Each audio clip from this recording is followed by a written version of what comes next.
Chapter 1, Section 3, Question 1. We're going to be using absolute values and order of operations, which I have abbreviated order of ops. We're going to be evaluating. Evaluate means do it. So we're going to use the order of operations. Our school uses GEMDAS, and what that stands for is groups. And the groups could be parentheses, inside of brackets, the inside of the square root, the inside of absolute values, the top or bottom of a vinculum, meaning a fraction bar. E for exponents. And exponents are those little numbers in the corner, like 3 squared. So the squared, that is an exponent. M and D are for multiplication and division. And you'll notice that there's a little arrow underneath it, meaning when you have multiplication and division mixed up together, you have to do them in order from left to right. And then we have A and S, which is addition and subtraction. And again, they have a little arrow that goes left to right.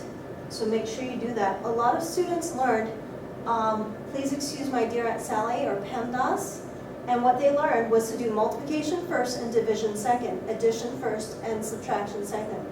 And then they get things wrong. So we're going to be going over this a lot. Because if you can't do this in the correct order, you'll never get the right answer. So here we have absolute values. An absolute value are these big straight lines on the sides. And what they do is they tell you the distance from 0. So how far is it from 0 to negative 4.072? It is 4.072 spaces. So that's what the absolute value is. They want the value of the number, and they really don't care about the positive and negative stuff. Some other students have told me to just make it positive. That works as well. We also need to add these together. So we have to work on adding up our decimals. We have 12.62 plus 4.072. Now, you'll notice that over here they don't quite line up. I'm going to put a 0 here to make sure that we have a placeholder. I'm going to put a happy face in it. All right, 0 plus 2 is 2. 2 plus 7 is 9. 6 plus 0 is 6. The decimal comes straight down when we are adding or subtracting decimals. 2 plus 4 is 6, and we have a 1. This is 16.692. I'm going to be asking you to find these because what I have found is many students have gotten to Algebra 2 and have trouble adding and subtracting things. We're going to have this. All right, the absolute value. The distance of negative 12.62 from 0 is 12.62. We're going to subtract these. And normally when we subtract, we want the larger one first and the smaller one second. And you'll notice that this is written backwards. So it has the smaller one first and the larger one second. And what that tells us is our answer is going to be some sort of negative number. But when we do our math, we're going to have to put the 12.62 first minus the 4.072 second. Because we do want to have the larger number on the top and coming first. And we still want to have our happy placeholder. Now, we need to subtract going down. 0 minus 2, we can't take 2 away from 0, it's too small. So we need to borrow from the 2. That makes 10 over here and only 1 over there. 10 minus 2 gives us 8. 1 minus 7, again, 1 is too small to take away 7, so we need to borrow. It now says 11 minus 7. 7, 8, 9, 10, 11, that is 4. 5 minus 0, that's easy, that is 5. The decimal again comes straight down, just like in addition, but not in multiplication or division. And 2 minus 4, I can't do 2 minus 4, but I can do 12 minus 4. If it's confusing to do 12 minus 4, you can also borrow from this, make that a 0, and you'd still get 12 minus 4. So it doesn't really help us a lot. And that would give us an 8. Remember that it was supposed to be negative because the original problem was the 4 point blah blah minus 12 point blah blah. So this one is in order from largest to smallest. This is in order from smallest to largest. So it's negative 8.5 4, 8. Many students were taught about the alligator mouth. The alligator mouth works. Should the alligator eat the positive number or the negative number? The alligator is hungry and it will want to eat the positive number, and so it goes this way. A lot of students understand the alligator, but what they forget is what is this symbol called? They know it's either greater than or less than. So what I've said is if you have an alligator that goes this way and it opens its mouth up and makes the letter L, that is a less than symbol. And this one, if you open it up, is a backwards L. That is not an L, that's a greater than sign, because this number is greater than this number. A positive is greater than a negative. Now we have fractions. Oh my gosh, a lot of students do not like fractions. We're going to have to take this and we're going to do our absolute values first. We have negative 5 over 6 minus the absolute value of negative 3/4. How far is negative 3/4 from 0? It is 3/4. And I'm going to move this little minus sign over because what we need to do now is we need to make common denominators. Many students would look at this and say the lowest common denominator is 24 because they were taught to multiply 6 times 4. But there's actually smaller numbers that you can use. So if we look at 6 and 4, we're going to take the world's smallest multiplication table and we're going to multiply until we can find where they meet up. So here's 6 and 4. 4 is smaller, so I'm going to keep going and I'll get 8. Now 6 is smaller, I'm going to keep going and I'm going to get 12. Now 8 is smaller, I'm going to keep going and I'll get 12. Hey, they match. They're both 12. 12 is our least common multiple because as we're multiplying, that's the first place where they meet. It's also our lowest common denominator. So to make this a 12, I have to take 6 times 2. So I'm going to multiply it by 2 on the bottom, and to be fair, I'm going to multiply it by a 2 on the top. 2 divided by 2 is 1, and multiplying by 1 doesn't change anything. The 4, here, 4 times 3 is 12, so I'm going to multiply this by 3 on the bottom and 3 on the top. This will now give us negative 10 minus 9 all over the common denominator 12. Negative 10 minus 9 will give us negative 19 over 12. And then the other one, we have 5/6.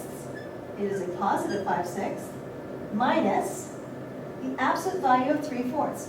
How far is 3/4 from 0? It is 3/4. Now, if you look at this, it didn't change anything. That's because it's a distance, and distance is, no matter how short I am, I have a positive height. No matter how far it is from 0, it's going to have a positive distance. So we have our 3/4 here. Hey, that's 6 and 4 again. We know that the common denominator is still going to be 12, so we're still going to multiply by 2 top and bottom here, and 3 top and bottom here. And we will get 10 minus 9 over 12, which is 1 over 12. Hey, so now we have negative 19 over 12 and 1 over 12. Our alligator is wondering, should it eat a negative number or a positive number? It wants to eat the positive number. And as I stretch this out, it becomes an L, so it is negative 19 over 12 is less than 1 over 12. As you come here from your middle school, your Algebra 1 classes, we want to make sure that you know how to add, subtract, multiply, and divide with fractions, decimals, and percents. And that's why we're going over some of these topics, is to make sure that you're comfortable with them before we hit our new material. Chapter 1, Section 3, Question 2 will ask you about the properties of real numbers. Now, you will have an example of the property, and you will have to match it to the name of the property illustrated. There's a PowerPoint slideshow that you can download, and there's also a properties books if you are in my 099A class. I can also have that available for you to download. You would have to print it flipped on the short side. Nope, flipped on the long side. I don't remember. I think it's flipped on the long side. Darn it. This is the properties of real numbers PowerPoint slideshow that you can find on my website. The first one that I want you to know about is the difference between the commutative property and the associative property. Here, the C in the commutative says that the order changes. So if you look, I have x, 3, and 8, and here, the order has changed. I have 3, x, and 8. So the order has changed, and that tells us that we're doing the commutative property. Also, you'll notice that we're adding, it's the commutative property of addition. Here, the associative property, the S stands for same. The order stays the same. So here we have x, y, and z, and here we have x, y, and z. The order stayed the same. What changed was these parentheses put the x and y together first, and these parentheses put the y and z together first. Because in order of operations, you're going to do the parentheses first. This is an example of the distributive property. The x is going to be multiplied times y plus z. So you're going to multiply x times y, and then x times z. And the plus stays there in the middle. The answer will be down here in the corner, but I'm going to try and stand in front of that so that you can look over this. Here, I have x, 3, 8, 3x, 8. The order has changed around an addition, so this is the commutative property of addition. A, B, C, C, B, A. The order has changed. The B didn't move, but the A and the C switched. So this is the commutative property. When there's nothing written in between these letters, they're being multiplied. So this is the commutative property of multiplication. X, Y, Z, X, Y, Z. The order stayed the same. So this is associative property of addition. Notice that the parentheses changed from around the XY to around the YZ.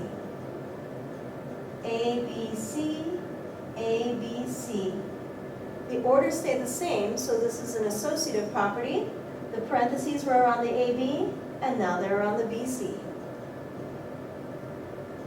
Here, A plus 0 is A. Adding nothing to A doesn't change its value. This is an identity. My identity is Miss Jordan. If I add nothing to myself, I am still Mrs. Jordan. If I add nothing to A, it is still A. This is an additive identity, meaning you can always add 0 and nothing changes. Here, I have x equals 1 times x. I can take x and multiply it by 1, and it hasn't changed. It hasn't changed, so it is an identity again. If I were to take myself and multiply myself by 1, I would still be myself. This is a multiplicative identity. So we're multiplying and getting an identity. One of the reasons it's a matching is because I'm not sure that students can spell multiplicative. It is hard enough to say. Grr. Here, we have a positive x, and we're adding it to a negative x. And having those be opposite values will add together to give you 0. So we have x plus negative x. They are opposites of each other. So what we're going to do is we're going to call those inverses. They're opposites. So this is an additive inverse where we add them together and they cancel each other out.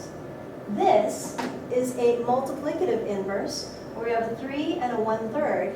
One is flipped over, and the 3 on the top and the 3 on the bottom cancel out, and that's why we get 1. And we have a multiplicative inverse. Here, we take something and we multiply it by 0, and we get 0. If you multiply anything by 0, you will get 0. This is the multiplicative property of 0. Many students consider this in Chapter 1 to be the easiest property. It is where we're going to start off the semester. It is also where we're going to end 099A and begin 099B, is the multiplicative property of 0, knowing that when two things are multiplied together and it equals 0, that something has to equal 0. This is so common that you find it rarely on quizzes and tests. This is called the double negative property because there are two negatives. There are many more slides, but that is an introduction to one each of all the different properties of real numbers. Chapter 1, Section 3, Question 3. The additive and multiplicative inverses. So if you remember, the inverses are opposites of each other. So the first one is the additive inverse. If I have a negative 8.4, to cancel out, I would have a positive 8.4. I don't have to actually put a positive in front of it. If I have a positive 9 over 5, the additive inverse would be a negative 9 over 5. Yay! The multiplicative inverse, we're going to flip it over. And so here, if I were to flip this over, I would get 1 over negative 8.4. We can't leave it like that because this is currently a complex fraction. It has a decimal inside of a fraction. And we don't want to have decimals inside of fractions. One way to clear this is to multiply top and bottom by 10. This multiplying on top and bottom by the same number, which is a 1, is the multiplicative identity. We can always multiply by 1 and it doesn't change anything. This will also support us in chapter 2, in chapter 6, and other chapters. 1 times 10 gives us 10 on top, and on the bottom we'll get an 84. This negative, I'm going to move it out to the front. Don't forget it there. But normally a negative would come in the front or on the top, but very rarely on the bottom. If you look at 10 over 84, we can actually reduce that. We can divide them both by 2, and we'll get negative 5 over 42, which is our final answer. Now, some students said that if you can multiply by 10 and divide by 2, couldn't you just take this and multiply the top by 5 and the bottom by 5? Yes, you could. But a lot of students were struggling with 8.4 times 5 and found this two-step method to be longer, but in the end, make a lot more sense. Now here, the multiplicative inverse, we're going to flip it, and what that is it's called a reciprocal. We're going to take 9 over 5 and make it into 5 over 9. So many students say, I don't like fractions, but in this case, fraction is much more nice. Yay! Chapter 1, Section 3, Question 4. These are word problems. What we're going to have is we're going to have planes that are flying.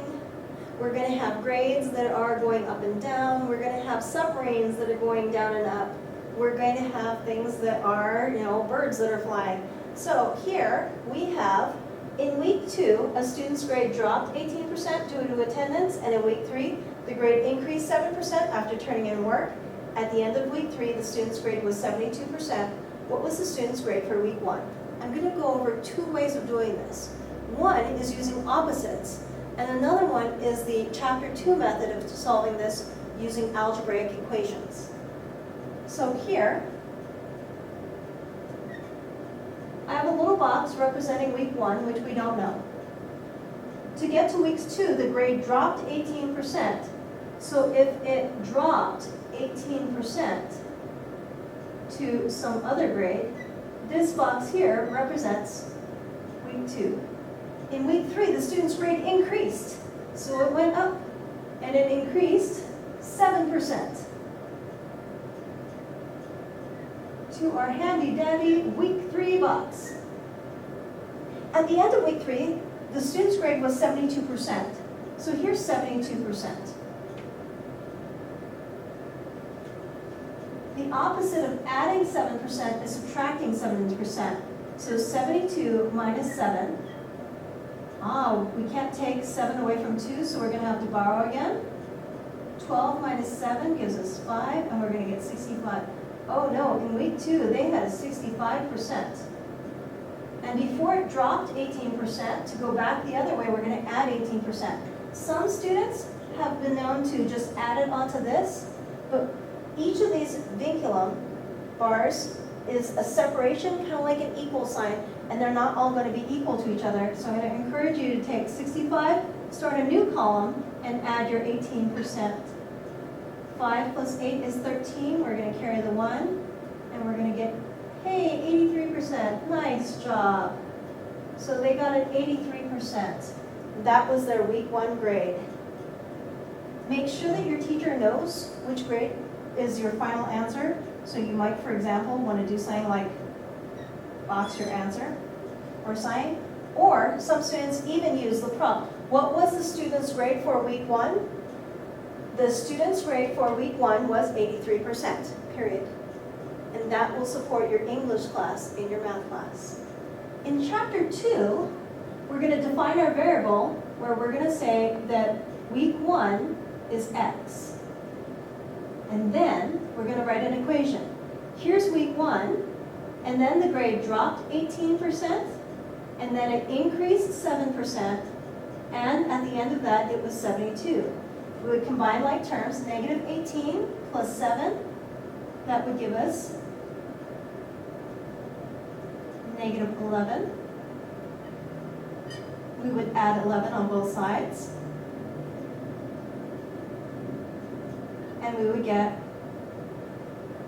X equals 83. So the week 1 grade would be 83%. Now, in chapter 2, we're going to go over the 4 parts of a word problem. Defining your variables. What does X mean? Writing the equation based on your word problem. Solving it for X, making sure you have the X equals. And then, last but not least, writing the answer and labeling it. Chapter 1, Section 3, Question 5, Type 1 of 2. Patterns with integers. So long ago, there was a child named Gauss, and he was asked by his teacher to add up the numbers from 1 through 100. And he thought about it for a moment, and he told her the answer. Now, how did he get that so quickly? These ellipses say, and all the numbers in between. So it starts off at 1, and it goes all the way up through 100. What he did was he added the first number to the last number, and 1 plus 100 is 101. He added 2 plus 99, and he got 101. Each pair of these numbers will add up to be 101. Since they are pairs, and there were 100 numbers to begin with, there were 50 101s. So we can take 101 times 50. We have a placeholder 0 and 5 times 1, 5 times 0, and 5 times 1. And we will get to the sum of the numbers from 1 through 100 is 50/50. Now, these are slightly different. Here, I have all the numbers from 1 through 24 and all the numbers in between. So if I add the first and the last number together, I would get 25. I would get 25 again. I would get 25 again. 100 divided by 2 gave us 50 pairs. 24 divided by 2 would give us 12. There are going to be 12 pairs of 25.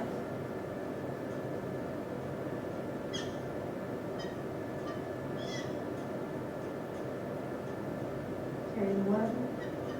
The sum of these numbers is 300. Now, could you write out all the numbers and add them all together? Absolutely. But we are getting to the point where we are going to be asked questions like this on our SATs, our ACTs, our AccuPlacer tests, and our college classes. And we want to find out ways to do things better, stronger, faster, and this is one of them. Does addition still work? Of course it does. Here we have hint. Look at the pairs and remember what that ... means. So over here, it starts off with a pattern of positive, negative, positive, negative, positive, negative, ... positive, negative. So we're going to look at the pairs. If we look at 1 minus 2, 1 minus 2 is negative 1. If we look at the pair 3 minus 4, that's negative 1. If we look at 5 minus 6, that's negative 1. If we look at 23 minus 24, that's negative 1. How many negative 1s are there? We were looking at pairs, and the number at the end was 24, and the number at the beginning was 1. There's 24 numbers here, so how many pairs are there? There are 12. So there are 12 negative 1s. So the answer is negative 12.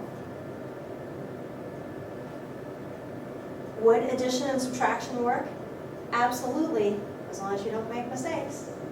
Here, evaluate, and it says hint, use groups of 3. And remember the dot, dot, dot that keeps going.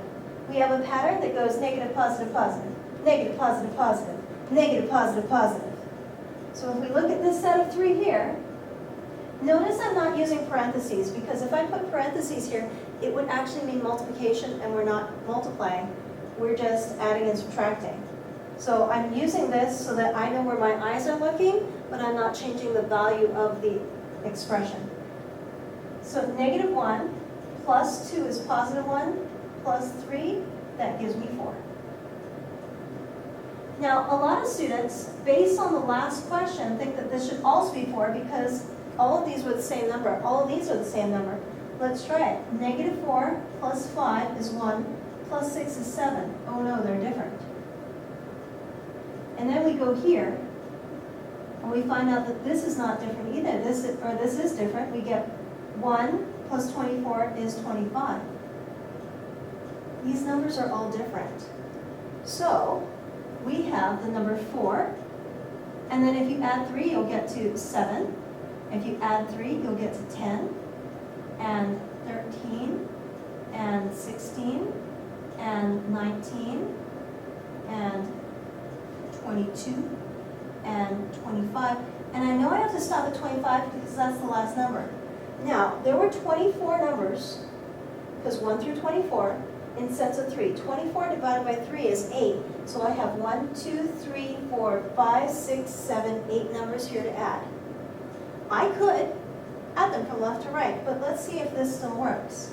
We're going to add 4 plus 25, and we'll get 29.